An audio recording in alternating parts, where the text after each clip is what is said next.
As you guys know, we've had so many snowouts, I'm going to keep reminding you, we're going to study Jesus with the idea of, obviously, he's the most important man that's ever lived. I mean, time was changed because of him. He rewrote history, he rewrote civilization, and there's something that's awesome about him. And we're going to try, each time we get together, discover something as we go through his life chronologically, discover something that we can say, yeah, I want to be like that. I want to have that part of what made Jesus so great and made him so wonderful. And we've only had 2 lessons. We talked about his teenage years. Last week we talked about, there's this gap, if you'll remember, between 12 and 30, where we don't know a thing about what Jesus did or said or who his friends were or anything. And I think that these guys who wrote the Bible are probably thinking, if we wrote about every day of his life, the book would be so big nobody would dare to read it. And so they wanted to make it small enough that you could sit down and read the thing in a half hour or an hour, but yet have enough that you understand who the man was. So all 4 of the gospel writers skipped that time between 12 and 30. The first thing we see him do at his 30 was last week's lesson, where he was baptized and received the blessing from his father. The second thing he does, this is exactly after he is baptized. He goes into the wilderness. Before we get to all that, like Pastor Bill always calls them, a couple of sore thumbs or a couple things I want to look at before we open up the Word. If you haven't found it yet, guys, go ahead to Matthew 4, so that when we get there, we won't have any delay. 683. 683. Brother Avery has volunteered. What? Okay, we're talking about temptation, but I want to make sure we understand it before we start talking about it a whole lot. Who knows, somebody give a class a working definition. What is temptation? Okay, what were you saying? Almost. It is doing wrong, something that does wrong, yes, Sarah? Something bad that people are influencing you to do. Yeah, it's someone who tries to get you to do wrong. Now, I want to separate this from a test. What is a test? I'm sorry? What is a test? If you are tested, you guys have them all the time in school. So what's that? Pushing you to your limits, trying to figure out how much you can take. Yeah, I'll add yours and Rachel's together. Trying to find out what you know. And a test is there so that you will push yourself to your limits. But the motivation of the person giving the test is what? They want you to succeed. They want you to pass. Why does the teacher give you a test? Because if the teacher never gave you a test, how hard would you study? You wouldn't. If left up to our own devices, we tend to slack off. But if we are pushed by someone, we will achieve greatness. And so a teacher is testing you. A pastor is testing you. A parent is testing you. But there's a temptation. What's the difference between a temptation and a test? Temptation is the motivation. Temptation is to get you to fail. Okay? So the next question, who tempts us? Who tempts you? Devil. Okay, the devil's the obvious one. But I think in a world without the devil, would there still be temptations? Yes. I know it. I don't think I'm that great of a man that the devil has to single-mindedly focus on me, and I'm tempted every day. Who else tempts us? Just about anything you can get attached to. I mean, like Stevie said, whenever he gave his speech, we would tend to idolize stuff without needing to. Yeah, things tempt us. Typically, it's things that we enjoy. Can I throw something else out there? What? Oftentimes, it's our area of giftedness. For a person who is a great singer, they might be tempted by their musical abilities. Athletes might be tempted by their athletic prowess to become rich and famous and to reject God. Oftentimes, God gives us a gift, and we worship the gift instead of the giver. What else tempts us? Friends. What's that? Friends. Okay. Oftentimes, it is our friends who tempt us. Sometimes, thank you, Rachel, that was my last one. Sometimes it is other adults in our lives. Every adult that you run across will not be good for you. Not every adult knows truth, and not every adult shares truth. And those are hard ones, when adults try to get you to do wrong. Because you've also been taught, listen to the adults in your life. Do what coach says. Do what teacher says. And it's really hard when they lead you the wrong way. The hardest ones of all are when we tempt ourselves. And that's what we're going to get into next. What are the most successful temptations? Without sharing too much, you guys open up. when you have been successfully tempted, which means you fail, what was the nature of those temptations that were successful? What made them work? Like if I bring in this guy that works at Casey's and he tries to sell you meth, how many of you would be able to resist that temptation? You would or wouldn't? You would. Every hand goes up. How many of you guys have sinned today? Okay. So what made the temptations you fell for? What made them successful? You don't think about it. Okay. Let's write some of these down. What are the successful temptations? The ones we don't even think about. Can I throw out an idea? A lot of them are the temptations that are half or more true. As a for instance, you're really lonely. You don't have a boyfriend/girlfriend right now.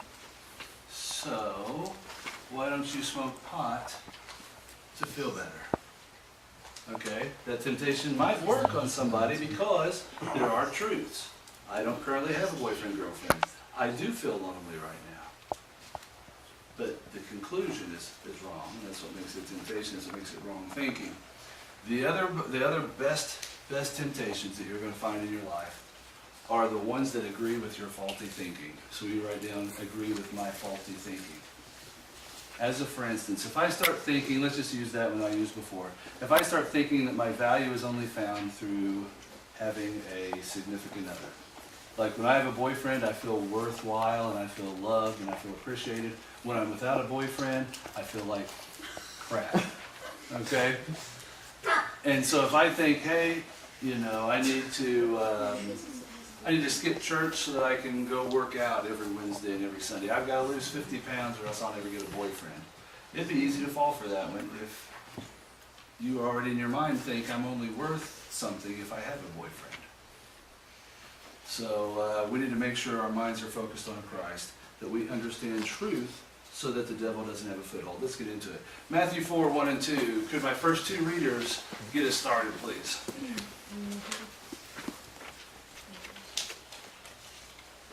Slack is right. Then Jesus was led by the Spirit into the wilderness to be tempted by the devil. After fasting 40 days and 40 nights, he was hungry. All right. Do you love that? Matthew's not the brightest man in the world. After 40 days and 40 nights of fasting. Really? Exactly. Shut up.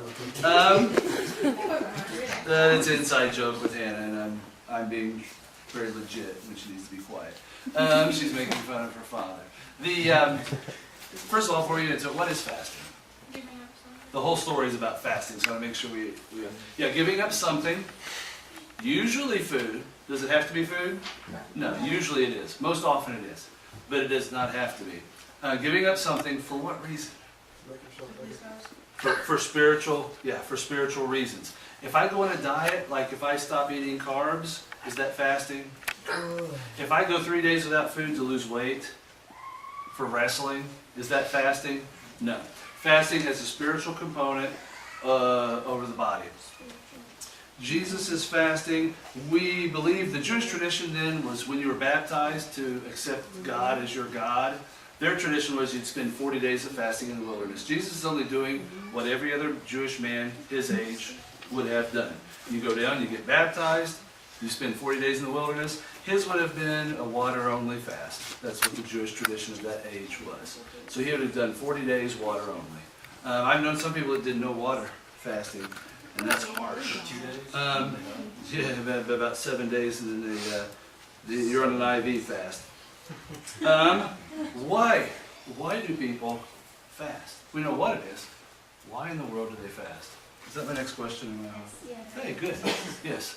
Some people fast to get answers to their prayers. Excellent. Go ahead and let you guys answer, and I'll tell you, my answer is really, really deep and spiritual. I don't know. I don't understand it. But God has said many times, I wish I had him now, many, many times in the Old Testament, that and Jesus repeats it in the New Testament, if you will fast and pray, God will give you what you want. Why in the world? I don't know. But it's the same thing with baptism. Why does baptism work? If somebody takes me up in front of all the people and pushes my head underwater and then pulls me up, why am I now saved? I don't know. I mean, how did Jesus' blood get transferred to pay for my sins? You know what? I have a brain this big and God has a brain this big. And I don't know. But God has promised if his people will fast and pray, he will hear. The idea of fasting comes from, how much are your meals average, would you say? I'm going to say, can I say $5 a meal? So if I fast, it's $15 a day. I will not have to waste on food. How much does it take, how much time does it cost to prepare a meal, eat a meal, and then clean up after a meal? I'm going to say about an hour per meal. Is that fair? But by the time you cooked it, prepared it, sat down and ate it, and then cleaned up the dishes afterwards. So just on food, just on your bodies, you are spending at least $15 in 3 hours a day. But then there's more than that. You're also going to shower and take care of yourself and do other things. Look how much time we're spending on our body. I want to do just a real quick drawing with, if you guys can draw something like this. I got to go fast. What is God talking about? Or what is Dan talking about? There's 3 levels of your life. The times and what, can you guys draw that there and what's Dan talking about? This is complex and I'm going to go fast. But I can't speak without like drawing. I have no idea why. That's how God made me. Most of the time we live in this area here where I'm controlled by my body. As a for instance, I wake up in the morning. Oh, I'll turn it this way so you guys can see better. I wake up in the morning and I go use the bathroom. I'm hungry, so I eat. The bus is coming, so I run outside. Friends are there, so I ride the bus. Come on in there. So almost always I am controlled by my body. Every now and then, though, my mind will tell my body what to do. Some of you guys, I see what you put on Twitter. Some of you guys wake up in the morning, you don't feel like going to school. Do you go anyway? Yeah. Usually. Why? Your body doesn't want to go because your mind steps in and your mind will tell your body. So if we ran a timeline of your day, it'd be like this. Most of the time we stay down here. Very rarely, but it does happen. We don't do what our body feels like doing. We don't do what our mind feels like doing. But we do what our spirit tells us to do. I know that's one thing I think I love about the mission trips, is there are days where your body's exhausted, even your mind is exhausted. But why do you go to that next 10 houses and knock on doors and invite them to come and watch a movie? Because the Spirit tells you to.